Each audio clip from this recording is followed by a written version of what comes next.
AP హోంమంత్రి అనిత సంచలన వ్యాఖ్యలు చేశారు. తాము తలుచుకుంటే వైసీపీ నేతలు రోడ్డుపై తిరగగలరా అంటూ ప్రశ్నించారు ఆమె. అలాంటి ఆలోచన తమకు లేదని, కక్ష సాధింపు చర్యలకు దిగబోమని అన్నారు. దాడులపై విచారణ జరిపి చర్యలు తీసుకుంటామన్నారు అనిత. ప్రజలు మాకు ఇచ్చిన మ్యాండేట్ 151 కాదు 164. రాష్ట్రం మొత్తమే చూసుకుంటే 11 మంది అవతల ఎమ్మెల్యేలు ఉన్నారు, 164 మంది మా ఎమ్మెల్యేలు ఉన్నాం.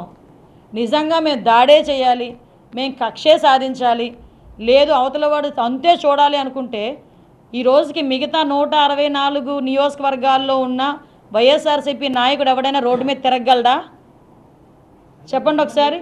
అలాంటి బిహేవియర్ మాకు లేదు. At the same time Chandrababu Naidu గారు చాలా క్లియర్గా కక్ష సాధింపు చర్యలు మేము చేయమని చెప్పారు. కాబట్టే దెబ్బతిన్న కార్యకర్త కూడా నాయకుడు మాట మీద ఇంట్లో కూర్చున్నాడు. కానీ ఎవరైతే అన్యాయం చేశారో, అవినీతి చేశారో అలాంటి వాళ్ళని మాత్రం యాజ్ పర్ రూల్ వాళ్ళు పనిష్ చేస్తాం.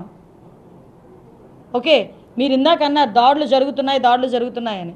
దాడులే జరుగుతున్నాయో చేయించుకుంటున్నారో అది కూడా ఎంక్వైరీ వేస్తాం.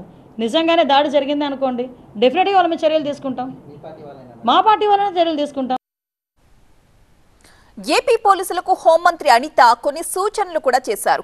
వైసీపీ మూలాల్ని మైండ్లో నుంచి తొలగించుకోవాలన్నారు, లేదంటే పక్కకు తప్పుకోమన్నారు. పోలీస్ డిపార్ట్మెంట్ వాళ్ళకి ఇది హెచ్చరిక కాదు, రిక్వెస్ట్. పోలీస్ డిపార్ట్మెంట్ వాళ్ళకి ఇది రిక్వెస్ట్. మీకు ఇంకా వైఎస్ఆర్సీపీ మూలాలు ఉంటే గనక ముందు తొలగించుకోండి. మేము తొలగించుకోలేకపోతున్నాము అనుకుంటే గనక పక్కకు తప్పుకోండి. ప్రజల గురించి పనిచేసే వాళ్ళని, ప్రజా సంక్షేమం గురించి పనిచేసే వాళ్ళని మేము తెచ్చుకొని మేము పని చేయించుకుంటాం. ఇది రిక్వెస్ట్, నాట్ ఏ వార్నింగ్.